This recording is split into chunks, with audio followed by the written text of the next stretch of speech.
थोड़ा ध्यान लगा कर सुनना।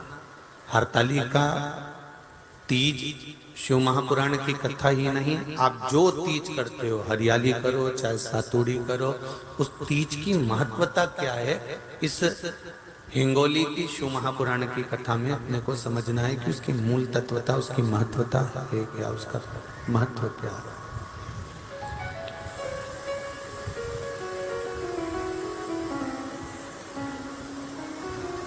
भगवान ब्रह्मा, भगवान विष्णु और भगवान शिव,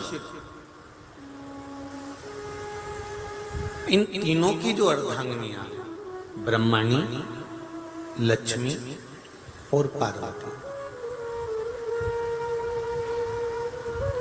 इन तीनों ने तप कर कर, साधना कर कर ब्रह्मदेव को, भगवान विष्णु को और भगवान शंकर को प्राप्त किया। और तीनों ने प्राप्त कर कर तीनों देवताओं से वर मांगा कि वर हमको ऐसा दीजिए कि हमारे तप साधना का फल नारी को। जब बात आती है स्किन केयर की तो मैन विल बी मैन, सिर्फ मुंह धो लिया और हो गया। अगर नारी को तीज के दिन प्राप्त हो जाए।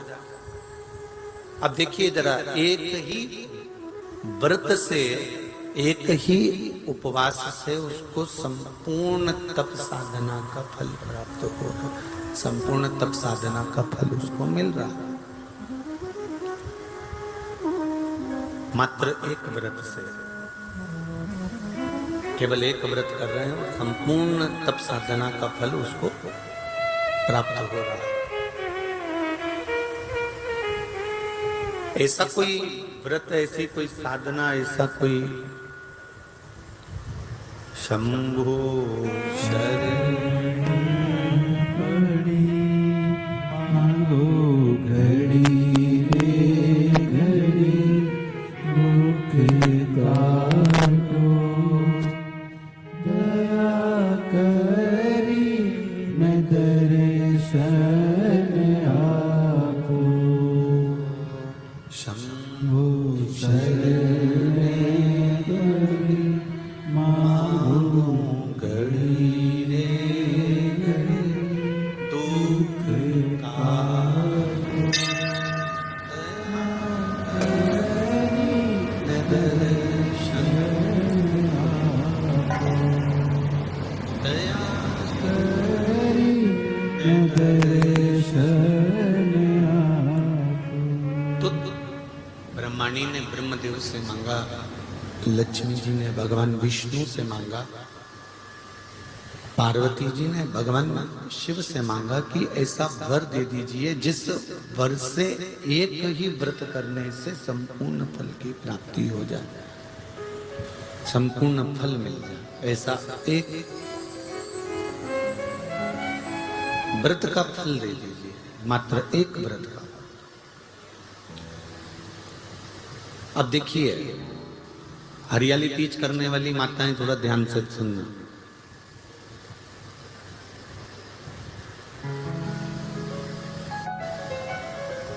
हरियाली तीज जब माताएं करती हैं तो एक हरियाली तीज, एक गणगौर की तीज, ये दो तीज के व्रत ऐसे होते हैं जिसमें जब माताएं करती हैं तो उस समय पर उमा, ब्रह्मणी और लक्ष्मी, इन तीनों की आराधना का फल उसको केवल एक व्रत से प्राप्त हो जाता। अब देखिए दूसरा, सातुड़ी तीज।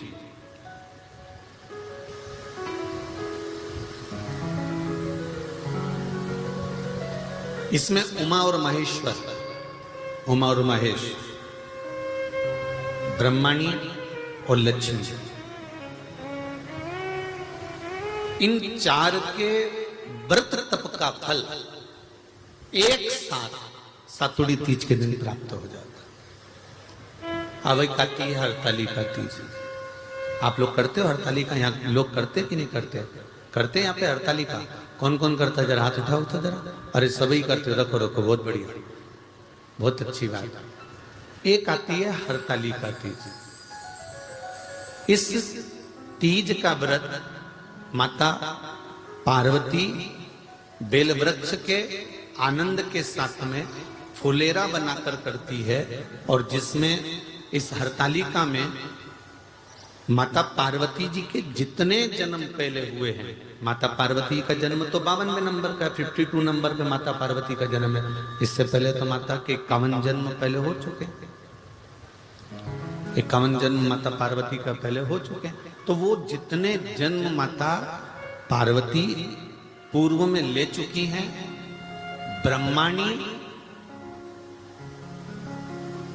जितनी बार ब्रह्मदेव के साथ में विराजमान हो चुकी हैं, इंद्राणी जितनी बार इंद्र के साथ विराजमान हो चुकी हैं, और लक्ष्मी चाहे वो राधा के रूप में हो, चाहे वो रुक्मणी के रूप में हो, चाहे वो सतभामा के रूप में हो, चाहे वो यमुना के रूप में हो, चाहे वो गंगा के रूप में हो, जितनी बार माता लक्ष्मी ने रूप धारण करे हैं वो सब रूप में, और माता पार्वती अपने सारे रूप में, ब्रह्माणी अपने सारे रूप में, लक्ष्मी अपने सारे रूप में इस हड़तालिका तीज के व्रत को करने के लिए आतुर रहती हैं। और इस व्रत को कर एक दिन में ही संपूर्ण विश्व का जितना तप है, साधना है, उपवास है, सबका फल एक साथ एकत्रित कर लेती हैं केवल एक व्रत में, हड़तालिका तीज। अब एक बात ध्यान से सुनिएगा, सारे व्रत आपका अगर स्वास्थ्य खराब हो गया तो आप व्रत छोड़ सकते हो। जितने भी व्रत आप लोग कर रहे हैं पूर्व के, सोमवार, मंगलवार, एकादशी, छठ, पंचमी, चतुर्थी, अगर आपका स्वास्थ्य खराब है तो आप उस व्रत को छोड़ सकते हो, सारे व्रत को छोड़ सकते हो। पर तीज का जो व्रत होता है, हरतालिका जो व्रत होता है, ये व्रत एक बार लेने के बाद जब प्राण छूटते हैं तभी ये व्रत समाप्त होता है, अन्यथा बीच में ये व्रत समाप्त नहीं।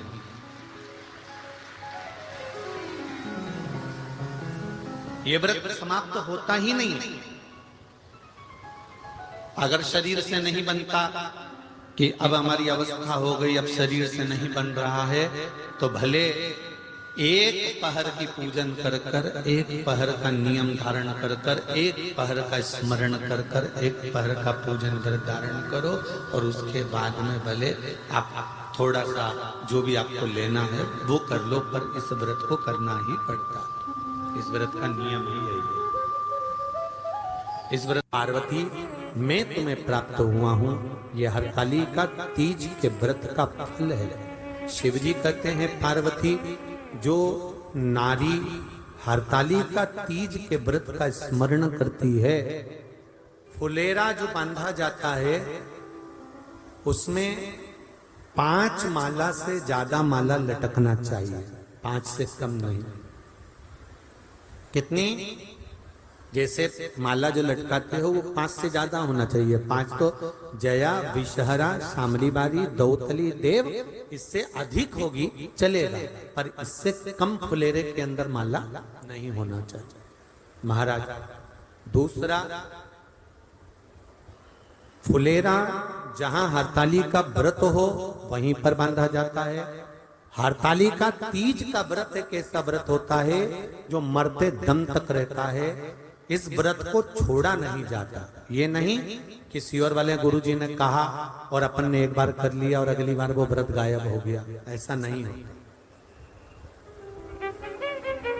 हरतालिका तीज अखंड सौभाग्य के लिए, वंश वृद्धि के लिए, कार्य सिद्धि के लिए और कुंवारी कन्याएं उत्तम वर प्राप्ति के लिए, आनंद सुख के लिए करती हैं। ऐसा नहीं है कि केवल स्त्री ही करती है। जब नारी किसी कारणवश व्रत नहीं कर पाती तो पुरुष इस व्रत को धारण करते हैं।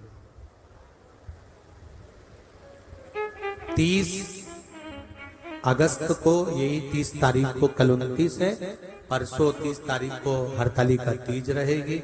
आप सब अपने हृदय से, मन से इस व्रत को कर कर अपने जीवन को सार्थक बनाइएगा। जो करते हैं, कितने लोग करते हो, जरा हाथ उठाइए हरतालिका तीज। इतने सारे करते हो, अरे वाह वाह, धर लो, प्रणाम प्रणाम, आपको बहुत बहुत नमन करता हूं, बहुत बहुत सारा। फुलेरा बांधते हो? नहीं, अब की बात बांधना। मंदिर में करते हो तो मंदिर में, घर में करते हो तो घर में।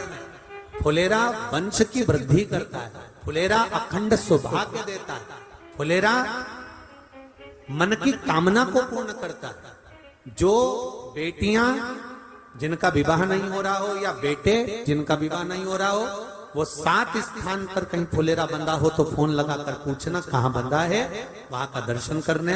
एक फूल में हल्दी कुंकू लगाकर शिव जी को चढ़ाकर फिर वहां से जाना। 7 स्थान के फुलेरे का दर्शन अवश्य करिएगा।